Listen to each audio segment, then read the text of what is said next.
I can remember, I think it was like right toward the end of college, maybe right after I'd gotten out of college, and this phrase I heard for the first time, at least maybe the first time it clicked with me, paradigm shift.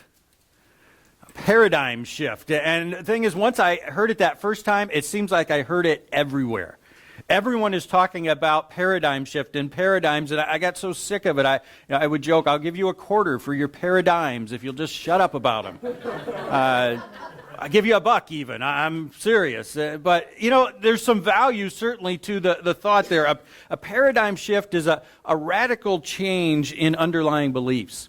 And I wish even that's a definition I found, even change, a radical transformation, alteration, because I would contrast a paradigm shift with a simple change.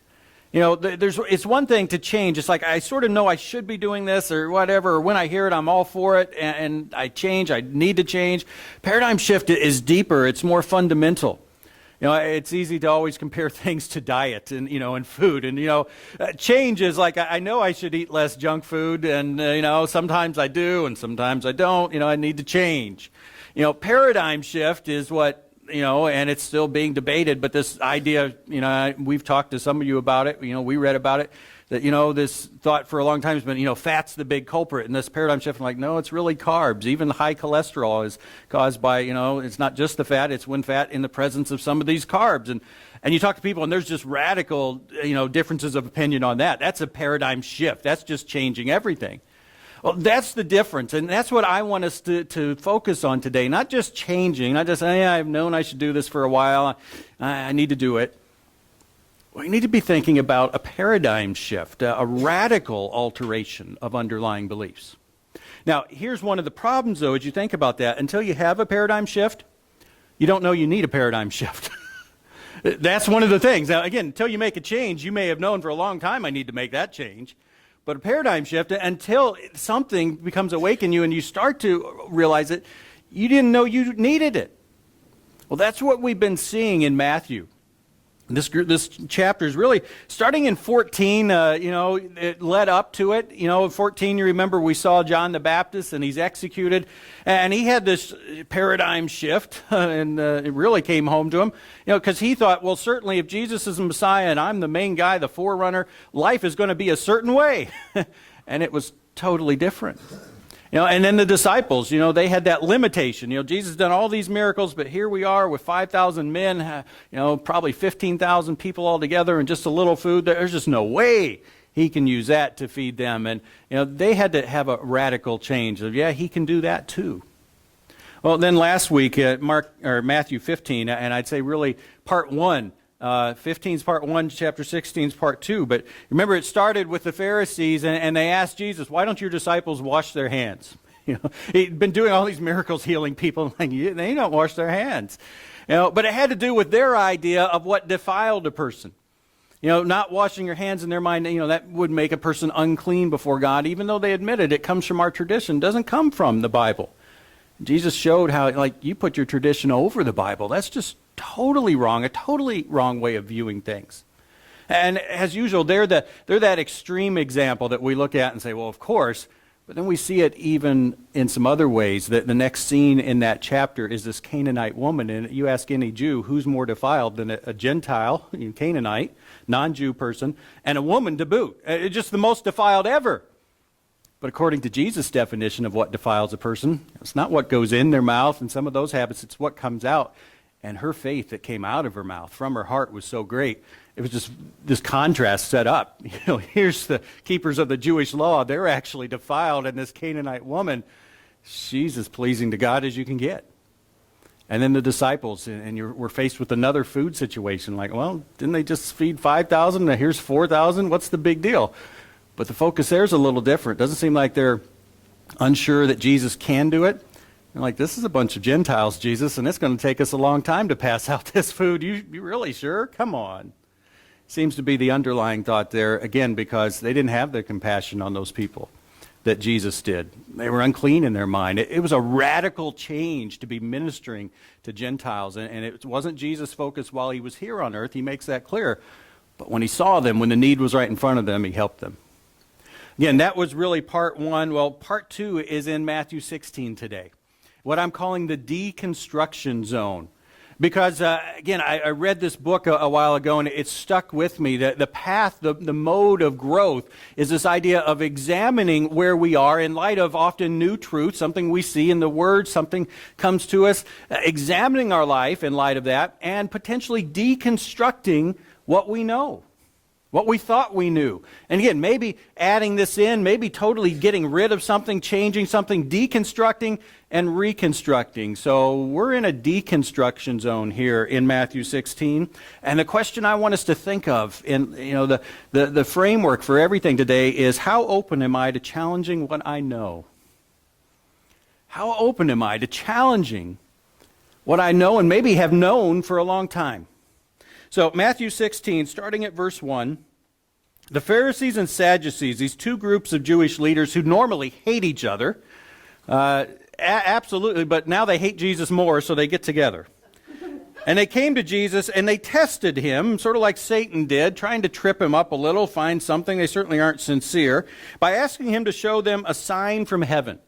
Now, Jesus has been doing miracle after miracle, and the Gospel of John calls those signs. They are signs. They indicate who Jesus is, his position with God, that he's come from God. Well, they seem to be wanting, let us just tell you right here, and you do exactly what we say. And again, it wasn't because they were open to believing in him.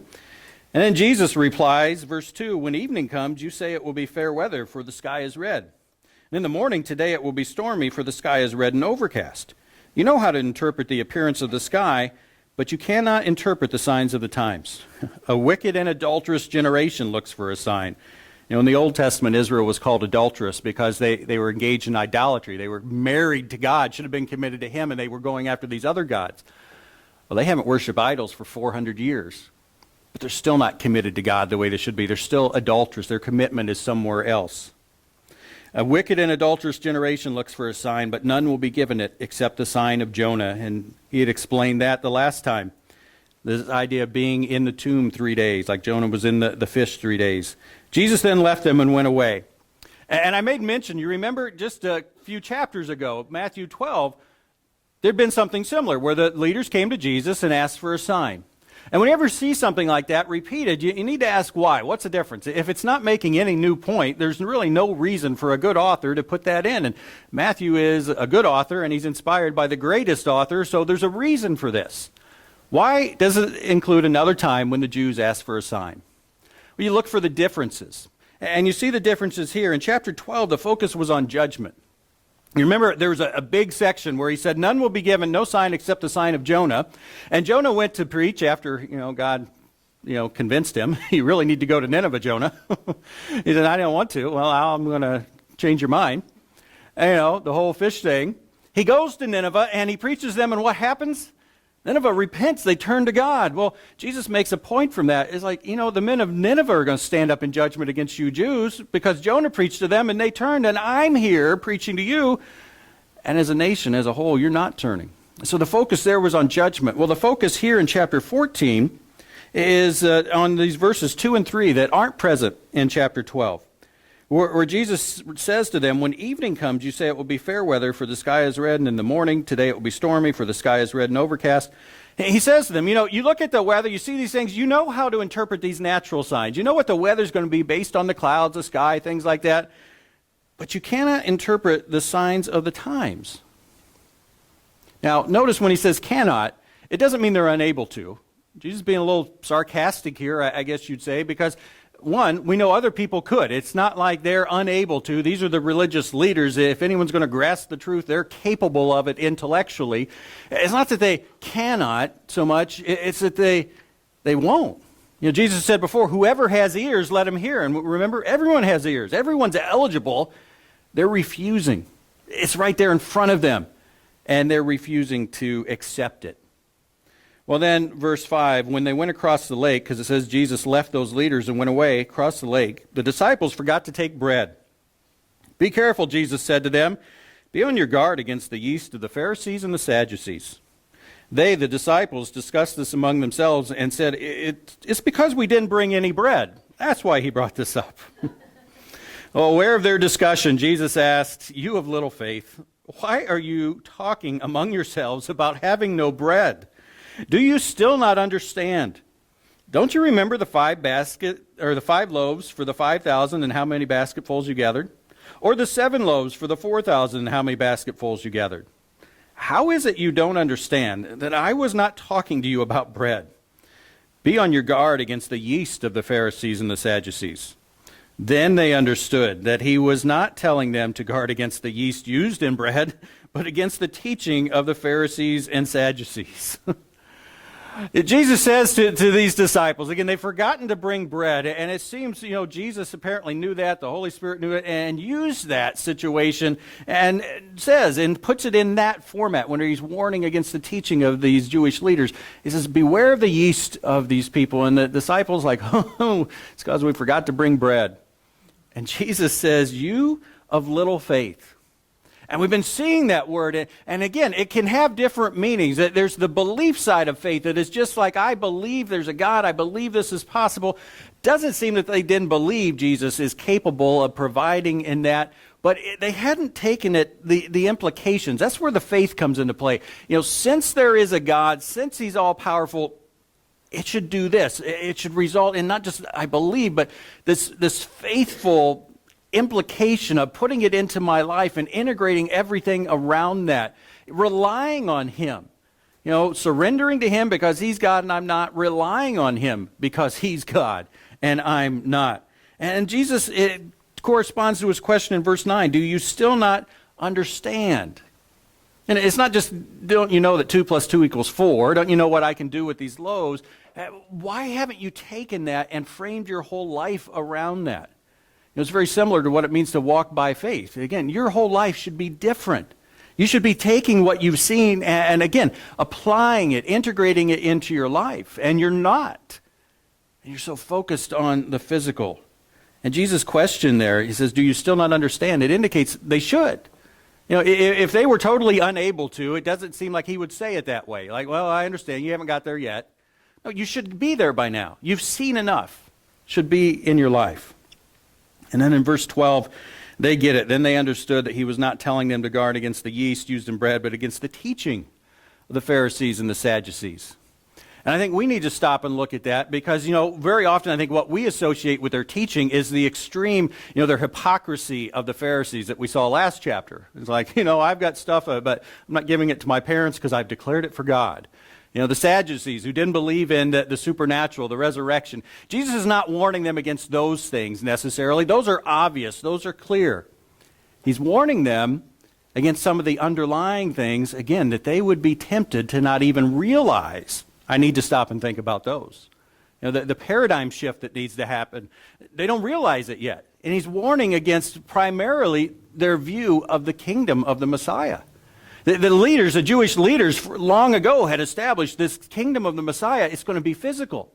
And all the Jews had bought into it, and the disciples as well had bought into it.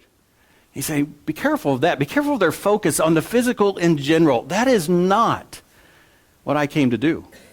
Beware of their leaven. And you know what? What he's going to be like. And somehow they left that part out. They did and they didn't. It's like, I do, but I don't.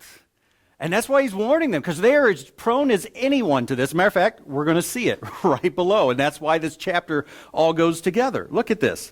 When Jesus came to the region of Caesarea Philippi, it's a mainly Gentile area in the north, he asked the disciples, who do the people say the Son of Man is?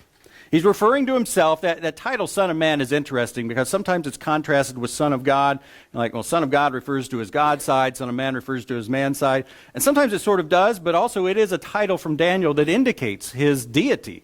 So there's a little bit of both, but it seems here he's using that sense of just the Son of Man, someone that they already accepted. That's why he's using it so openly. Who do people say I am, basically? Well, they replied, the disciples. Some say John the Baptist. Others say Elijah, and still others, Jeremiah or one of the prophets. John the Baptist, we saw Herod thought Jesus was John the Baptist, sort of come back to haunt him or something. And we've read the Old Testament says before the Messiah comes, Elijah is going to come back in some sense. And, some people mistook that, it wasn't John the Baptist who was that Elijah figure. They're thinking Jesus is, and there's a Messiah to come. Others thought, well, Jeremiah, why? Well, because Jesus does some things that are similar to Jeremiah, and there's some parallels there. Or maybe just some other of the prophets. Well, here's the thing. What do all those answers have in common? They're from God, but they're also from what period? Old Covenant, Old Testament. Yeah, you're someone from that Old Covenant, and they're not ready, and that's the thing they knew too. There's going to be a new covenant, but for them, they're focused on that old, and it's why Jesus warned earlier in Matthew. Remember when he said, I didn't come to put a new patch on an old garment. I don't pour new wine in old wineskins. That's not what I'm doing. Well, their mindset was pretty much that. This Jesus, he's an improvement over some of these Old Testament, but he's just going to continue and improve that Old Covenant. It starts with the genealogy of Christ. And takes him back to there.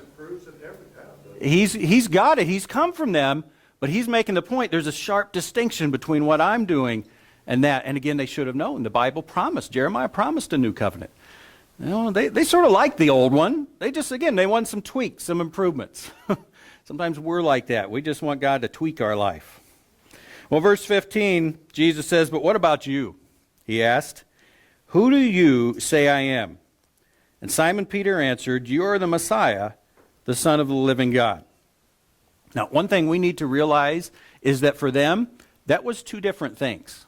You know, very often, because we come to realize Jesus is the Messiah and he's the Son of God, and we think, well, they were waiting for the Messiah, they were waiting for the Son of God. Same thing. No. They had no idea that the Messiah was going to be anything other than a normal person. He was going to be a special. Messiah simply means anointed one. And in the Old Covenant, it could be, and I often say, you know, there were several messiahs with a small m. You know, any king, when he got anointed, a prophet would get anointed. They put oil on his head. You're dedicated to God. They were messiahs with a small m, but there was this expectation, and God had promised, there's going to be a Messiah with a capital M, you might say, a special one. But they didn't know he was going to be God himself in the flesh. And so this was something, you're the Messiah. You're also the Son of God. Now, even then, it's argued. What did they know at this point when they said Son of God? Did they know everything? No, because we don't know everything. You know, when it comes to the Trinity, Father, Son, and Holy Spirit, you know, that's one thing none of us get. We'll never get. So they didn't understand it completely, and chances are they understood it less than we do because they didn't have as much revelation.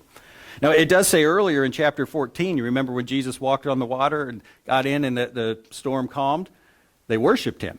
And the Jew's not going to worship anyone who's not, again, something different than a human. So we don't know exactly what they thought, but definitely they're putting him in a unique category. They didn't understand the full Trinity, but you are something different, something unique, something, a relation, a connection to God like no one else and no one before. Well, Jesus replied, blessed are you, Simon, Peter's other name, son of Jonah, for this was not revealed to you by flesh and blood, but by my Father in heaven. That's another one. You read all kinds of different things. What it seems to be is, you know, it wasn't like someone came up to you and said, hey, here's the Messiah, and you're like, okay, I'm in. He's the Messiah. I agree. No, to come to this conclusion, it's things you had seen from God, the miracles. You know, John makes it clear. That's what the miracles were done for, to reveal Jesus' identity.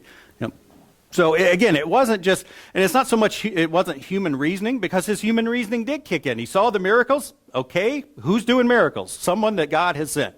And here's what Jesus says. He makes claims about himself. God's not going to grant miracles to someone making false claims.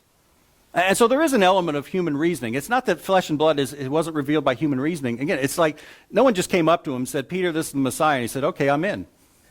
No, he had to be convinced from God himself. And then Jesus goes further. He says, and I tell you that you are Peter, and on this rock I will build my church. Now, all of us in this room are good non-Catholics now. And we know the Catholic view of this. You know, Peter, on this rock, I'll build my church. That's where the Pope comes from, right? According to the Catholics. And so all of us good non-Catholics, we get as far away from that as we can. Jesus isn't talking about Peter at all. He's talking about Peter's confession. The truth of this, you're the Son of God, that's the rock. As usual, the truth is somewhere in the middle. And I'm seeing this myself. I would have told you, but I look at it, read some things, and it makes total sense. Jesus was talking to Peter. The usual thing that's brought up is they'll say, well, in the Greek, this word for rock, for Peter, it's a small rock, and for upon this rock for the church is its foundation. No, not usually in Greek. It can mean that, some in the poetic sense. What the real difference is in the Greek, there's a feminine form for rock on the church, and there's a masculine form for Peter. Well, the reason is you can't apply the feminine to Peter because he's a man. That's why it was changed. The other key difference is Jesus wasn't speaking Greek to Peter. He was speaking Aramaic. And in the Aramaic, it's the same word. You're our Peter, this rock, Kepha. And upon this Kepha, I'm going to build the church. Jesus was talking to Peter. That doesn't mean Peter's going to become the Pope. He's just saying, you are the first one to make this pronouncement. The other disciples, either they're thinking it or they're going to think it. Other Christians are going to think it. You know, and the Bible does definitely distinguish the apostles. It says later in the New Testament, the apostles and prophets are the foundation of the church. Jesus is the cornerstone. They're the foundation. So he was talking to Peter. You are Peter, a rock. And upon you, Peter, the rock, and others like you, I'm going to build this church. So again, he's not the Pope, but it's also not just, it's not talking about Peter at all. It really is. And then he says, and the gates of Hades will not overcome it. Talk about another passage that is just totally misunderstood. How often do you hear that quoted? The gates of hell will not overcome it. Yeah, it's from the King James, and even some of the modern ones. The ESV, I think, has hell. It is Hades. There are two different words, two different places. Hades, the abode of the dead. Hell is this place of eternal punishment that no one is in yet. Revelation makes that clear. He's talking about the abode of the dead. And usually this verse is said, the powers of hell, all through the history of the church, church is going to be established, and the powers of Satan and hell are going to attack it the entire time, but they will not be able to overcome the church. Is that true? Absolutely true. Is it what this verse says? Absolutely not. It doesn't even make sense. Because, look, even with Hades hell distinction out of the way, the gates will not overcome it. You don't have to be a military genius to know that gates are not offensive weapons. You know, armies didn't take their gates and take them into battle against another army and batter them with their gates. That's not what gates are for. Gates keep someone out or keep something in. The gates of Hades will not prevail against the church. They either won't keep it out of somewhere or they won't keep it in somewhere. And if you want to know where, come back on Easter, because I'm going to talk about this in the passage in Revelation that corresponds to it. So there's a little teaser.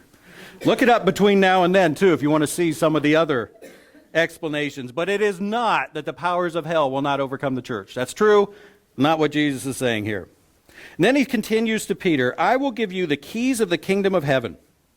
Whatever you bind on earth will be bound in heaven. Whatever you loose on earth will be loosed in heaven. Again, here's this idea that, that it can be taken that Peter's the originator of this authority. No, he's the conveyor of this authority. I will give you the keys. I will tell you, and that you does expand the other apostles and even us in a sense. God says, here's how someone gets into heaven. Believe, repent, be baptized. There's the keys. And Peter's the one in the first sermon in Acts 2. That's what he told these people. They believed, and they said, what must we do to be saved? He says, repent and be baptized. That's the keys. That's how you get in. He bound that on people. And he loosed other things. You don't have to do all these other things. But he got it from God. That's where the authority comes from. Then Jesus ordered the disciples not to tell anyone that he was the Messiah. Like, what? They all believe you're the Messiah. Why don't you want them to tell? Well, because we're going to see they still didn't have it right. They knew who he was. They didn't know what he came to do. So if they went out telling people, they're going to screw it up big time. So he says, you guys think you're really far along. You're further along than they are. You don't know how far you got to go. Just keep quiet right now, okay?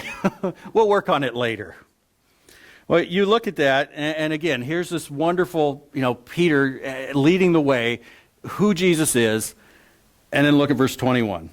From that time on, Jesus began to explain to his disciples that he must go to Jerusalem and suffer many things at the hands of the elders, the chief priests, and the teachers of the law, basically the Jewish council, the Sanhedrin, and that he must be killed and on the third day be raised to life. So he makes it clear. There have been little references maybe, but now he makes it clear. I've got to go to Jerusalem, this place they knew was dangerous. That's why he's up in the north, away from that central influence of the Jewish leaders. He says, I've got to go to Jerusalem, and here's what's going to happen. Well, verse 22, Peter took him aside and began to rebuke him. Never, Lord, he said, this shall never happen to you. Jesus turned and said to Peter, get behind me, Satan. It was confession of Jesus. What did he say? He says, this didn't come from flesh and blood, came from God. What you're saying now, this is coming from Satan. You are a stumbling block to me. Jesus knew there's a part of him that would like to take the course that Peter would like him to take. Be a lot easier. You do not have in mind the concerns of God, but merely human concerns. Your mind isn't on the spiritual, it's on the physical. Well, to me, that verse 22, I always say in a passage, there's typically a wait a minute moment. You're reading through and like, wait a minute. That doesn't make sense. And this is, to me, is the wait a minute moment. Do you see what just happened? Who do people say I am? Okay, who do you say I am? And Peter raises his hand before anyone else. You are the Messiah, the Son of the living God. Didn't know exactly what that meant. I don't know exactly what it means, but he knew you are someone like no one else who's ever lived. You have a connection to God like no one has ever had. That's who you are. And Jesus says, I've got to go to Jerusalem and die. And Peter says, never, you're wrong. I'm not letting you do that. You see the wait a minute there? You are God, but when you and I disagree, I'm telling you you're wrong. I'm rebuking you sternly. You are absolutely wrong. It was just unthinkable to Peter. It was absolutely inconceivable, to use that word in the right way, that the Messiah would die. It just, again, we can't even fathom how different it is. You know, it'd be like if you've been reading your kids the story of, Little Red Riding Hood over and over, and it all ends up happy that the wolf's dead and, Grandma's okay, and and then the next time you read it and the wolf ate Grandma and Red Riding Hood, the end. They're like, no, it can't be that way. Everything I know says it's not that way. That's what was happening with Peter here. He'd heard ever since he was a child from the religious leader with no question, no doubt. The Messiah is coming, and he is going to set up a physical kingdom and overthrow the Romans. This was unthinkable to him. Peter and the disciples, they had a different who answer. Who do people say that I am? They had a different who answer, but they had the same what as everyone else. You're that Messiah that is coming to set up a physical kingdom and overthrow Rome. That's why Jesus warned them against the yeast of the Pharisees and the Sadducees. He knew they knew the Pharisees' hypocrisy to stay away from that. He didn't have to warn them there, but he's warning them here.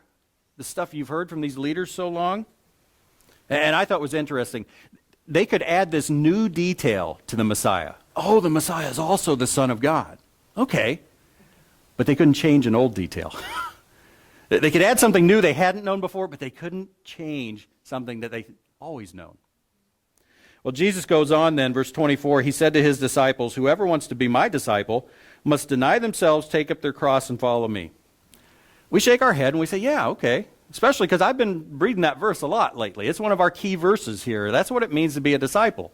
You know what? For Peter and those disciples, it was absolutely just as unthinkable. No way. Jesus was a teacher. He was a rabbi. We are his disciples. The disciples of a rabbi share in whatever that rabbi gets. And you know what? They're like, we hit the jackpot. Our rabbi is the Messiah.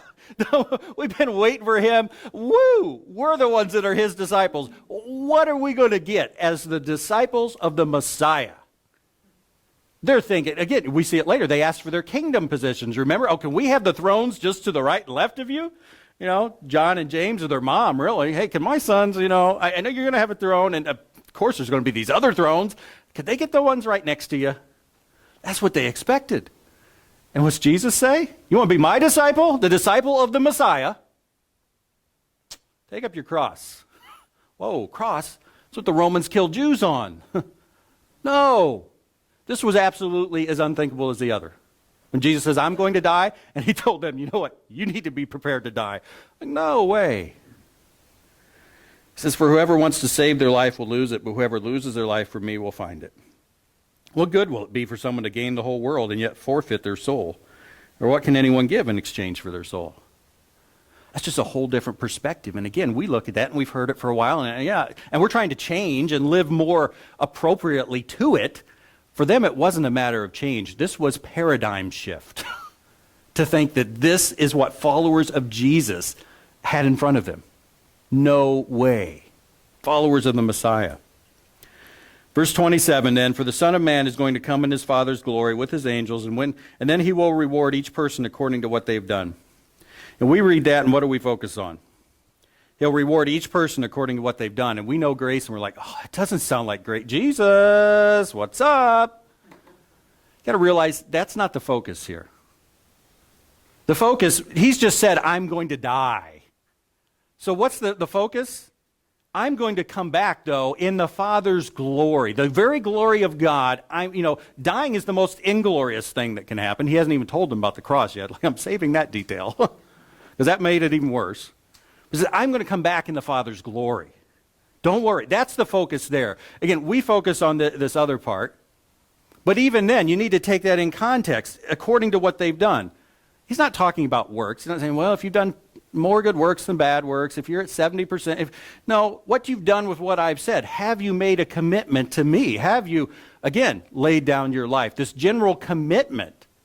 Not specific works, levels, amounts, certain ones, not these. Have you done that? I'm going to reward you according to that. But again, the focus for them was, I'm going to come back in glory. I'm going to die, but I'm going to come back. And then he says, truly I tell you, some who are standing here will not taste death before they see the Son of Man coming in his kingdom. What's that mean? The kingdom, there's a group, an interpretation. The kingdom is that millennial kingdom that hasn't happened yet.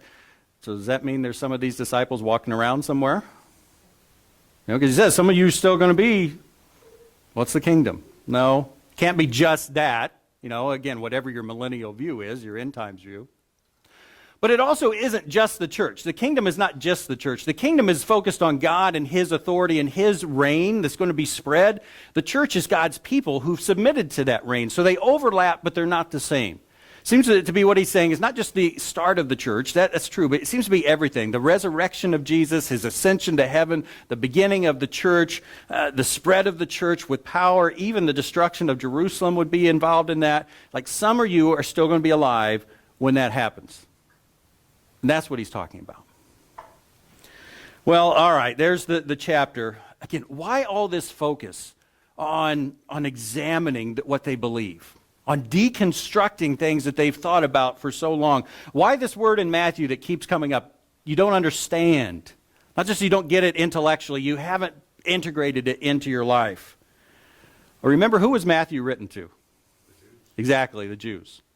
You look, Mark was written to the Romans, Luke was written to Gentiles in general, and John was written to everyone as a theological to convince them he was the Son of God. Matthew's written to Jews.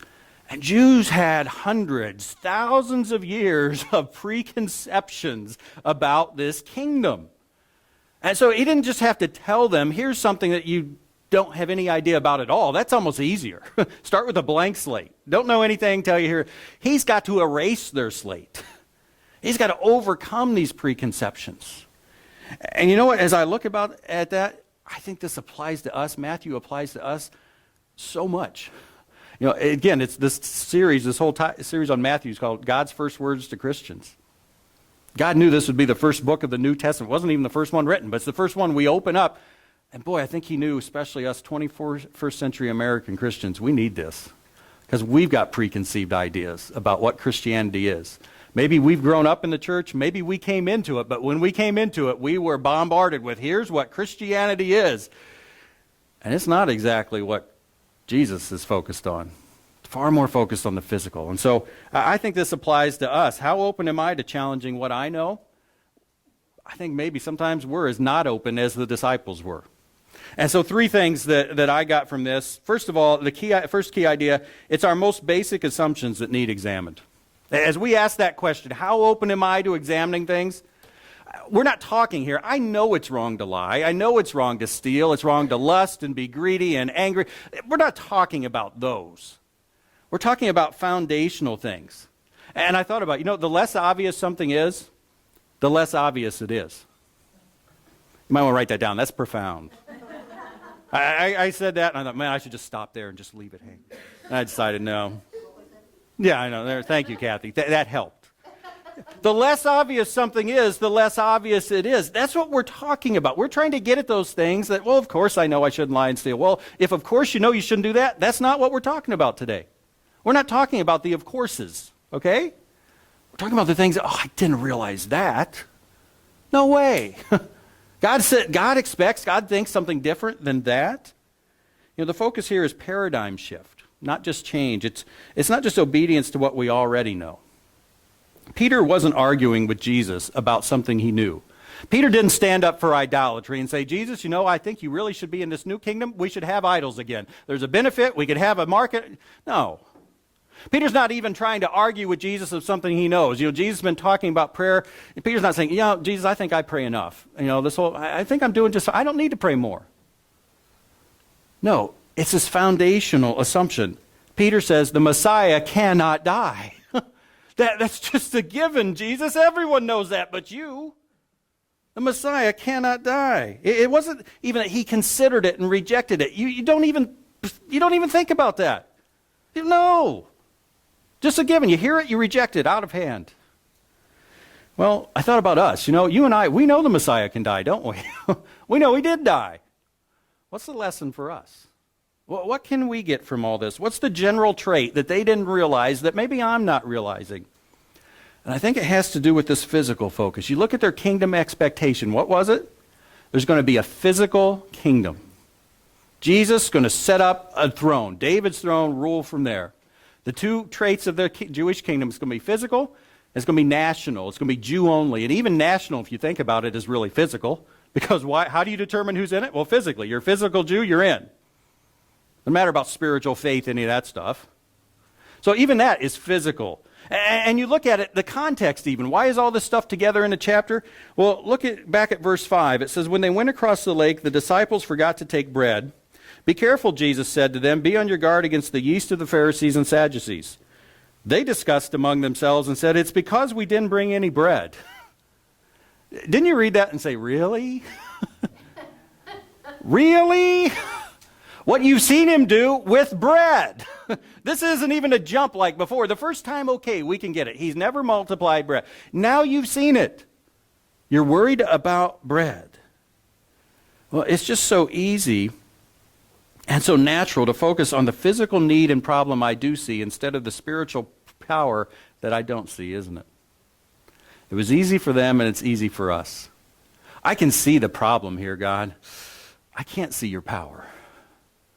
It's just so easy to focus there. I can't see your ability to provide. I've seen it in the past, and that helps a little, but right at this moment, I'm struggling. And God's principles, again, you look at God's principles. God, I can see the situation here. I can see that if I lie, I'm going to escape some tough time. If I follow your principle and tell the truth, it's going to get me in trouble here with this and that. If I show integrity, all these things, we can sometimes see how it'd be better to disobey God. That's the lesson here, this focus on physical versus spiritual. 2 Corinthians 5:7 says, we live by faith, not by sight. And it's this assumption, I love it. Paul doesn't take time then to give a treatise on the fact that it's true. It's true.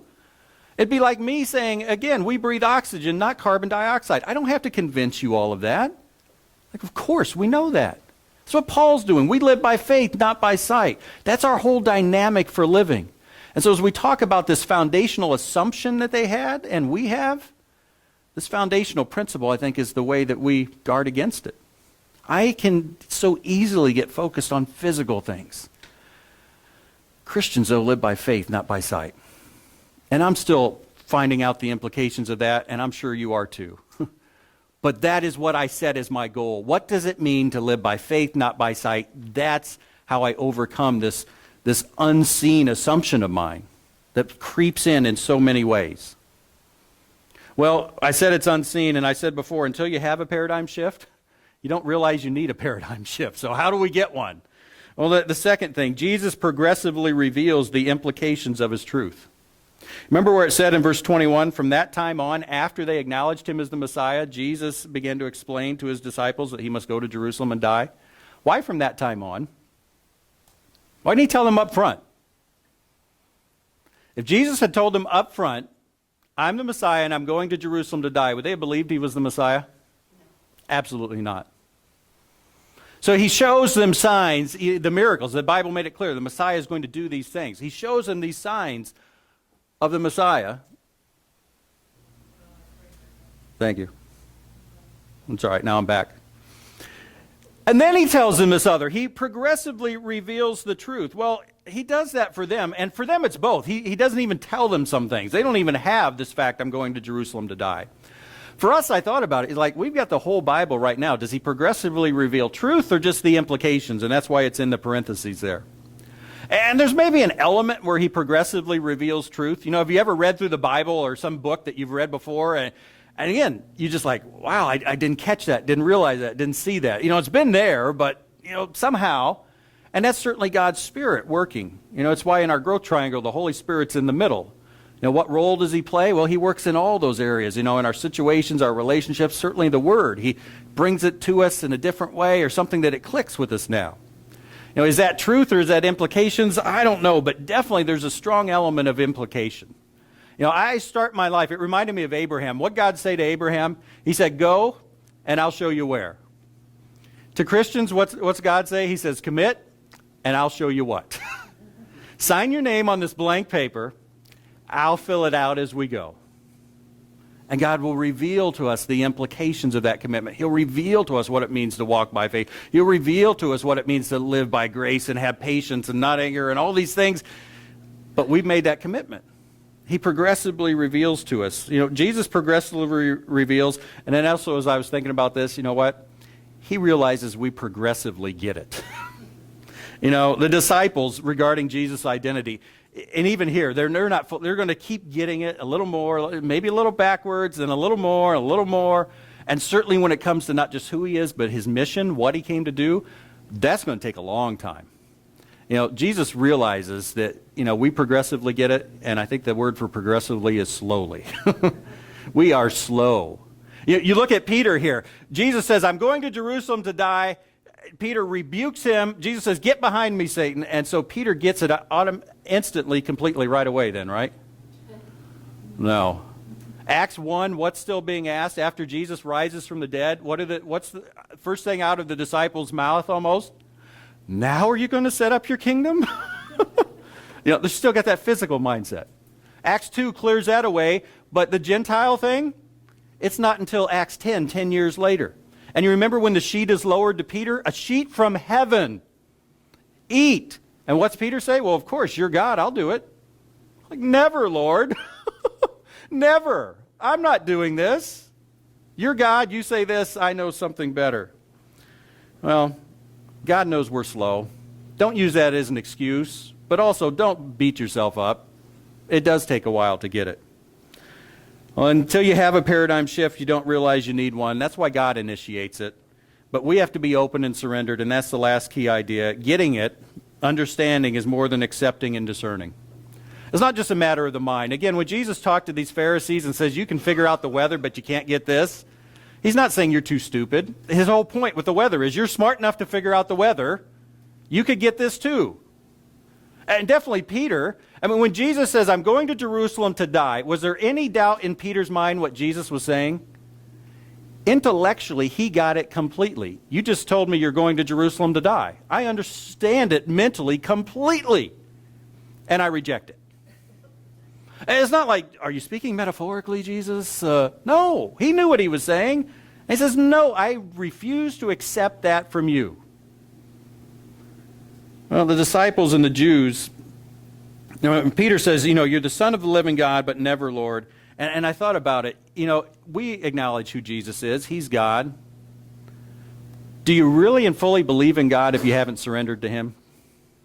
You know, to say, I believe in God, I believe Jesus is his Son, he died for me. Do you really believe if you haven't surrendered? Because that's what Peter did. He just said, I believe who you are, but I'm not surrendered to what you want to do in my life. Do we really believe? And then what's the root problem? Again, I think there's always this underlying thing, and I thought about it here with the disciples. What was their unexamined assumption regarding the kingdom? What did they just know? The kingdom is going to be physical. What did the disciples want regarding the kingdom? It was going to be physical. What they wanted was what they assumed. See a coincidence there? The disciples, the Jews, wanted their version of God's kingdom, which is ironic because what's God's kingdom? It's God's authority. God, I want you to be in control the way I want you to be in control. Yeah. God, I'm glad you're in control. Here's what I want you to do. What? Now, we're not really glad he's in control. We're sort of glad he has power because then he can do what we want him to do. That's not control. And us, again, how open are we to examining what we know? I think the lesson you get here is not vary when what I want is what I know. When what I just know is true is the same as what I'd like to be true, I ain't examining that. Things are good. And so this focus on the physical for us, why are we so reluctant to stop and examine it? Because quite honestly, I sort of like it. You know, some of that sounds weird. God's going to give me a choice parking space, but if it's true, I wouldn't mind it. You know, shade and up close. You know, in Arizona, the shade's as important as close. So, God, you know, if that's what you got in store for Christians, I'm good with that. Quite honestly. Not to mention some of those that aren't as hard to believe. To buy into, oh, God, he certainly doesn't want me to go through this for that long. No way. No, he might. He might. But boy, when it's what we want, we have trouble examining it. So the key to overcoming it, need to ask the classic question, is what I want what I really need? Is what I want that's keeping me from maybe really looking deeply, is it what I really need? And you know that really another way you could ask that question is what I want what I really want? Yeah, how often have you thought, I want this, and you've gotten it, and I didn't want that. Didn't at least satisfy what I was trying to fulfill with that. You know, that's why it says in Psalm 37:4, delight yourself in the Lord, and he will give you the desires of your heart. And I would hear that explained. It's like, oh, when you delight yourself in the Lord, when you really want him, then he'll give you the desires, he'll give you the things he wants to give you. I thought, well, that's a cop-out. You know, ask for what God wants and he'll give it to you. But the point is, when you truly delight yourself in the Lord and realize he is what I want, I'll get the desires of my heart that I'm not even aware of. There's things God's done in my life. I wouldn't have said, yeah, I want that. Or in fact, I would have said, no, I don't. I'd rather have this. And God showed me, no, I know better. Trust me. You know, what's that? It still comes back to this distorted view, isn't it, of what I want. Sin's not just, it causes me to do bad things. It causes me to look at the world badly. You know, the verse in 25, I think that's a 25. For whoever wants to save their life will lose it, but whoever loses their life for me will find it. What's that mean? Save their life, lose it? Whoever wants to save their version of life. This is what my life should be. Jesus, could you come in and make it happen? Now I've got people cold, don't I? Yeah. And other people are saying, no way, you know. Sorry. That was always the worst part of the other church, was trying to adjust the temperature. So maybe we get it divided. We'll have a hot side, a cold side. Yeah, save their version of life. That's what it means. It's like whoever wants to save their life, you're going to lose everything. You're going to go after what you think your life should be like, and even if you get it, you're going to realize, this isn't what I wanted. But whoever's willing to lose that, to surrender everything, you will get life that goes beyond anything you can imagine. That's what he's saying there. And so we need to ask, do I trust that examining my life, deconstructing and changing is better? Am I willing to risk it? God, my life right now, maybe it's pretty comfortable. When our life's a little screwed up, we're like, I'm open to anything, God. But if our life's pretty comfortable, it's like, am I willing to risk, God, if I really take the time to examine, potentially deconstruct some assumptions I have and change, am I willing to risk my life will be better? Because, you know, it could be worse. I don't really want worse, God. You know, especially when I define what worse and better is. Ooh. Well, what's it going to look like when we do this? I always like that. When we truly, again, we find these assumptions, we deconstruct them, we reconstruct the truth in our lives, what's it going to look like? And I think, again, verse 25, for whoever wants to save their life will lose it, but whoever loses their life for me will find it. You'll find not just eternal life, you'll find this abundant life. You'll find what people are looking for. You'll find what we've been looking for, and maybe we've tasted some glimpse of it, and like, wow. And maybe we've tried something else that looked better, and we're like, that didn't work out. You'll find this life when you surrender to me, when you get rid of these foundational assumptions that are keeping you from getting it. And again, why is this so important? Why was Jesus, again, 2 chapters here, a little bit of the chapter before that. Why is it so important? Because these disciples, the ones he's talking to directly, They're the one that's going to carry on this mission. If they were to go out now, Jesus is the Messiah, and he's going to set up a kingdom. It's going to be really great.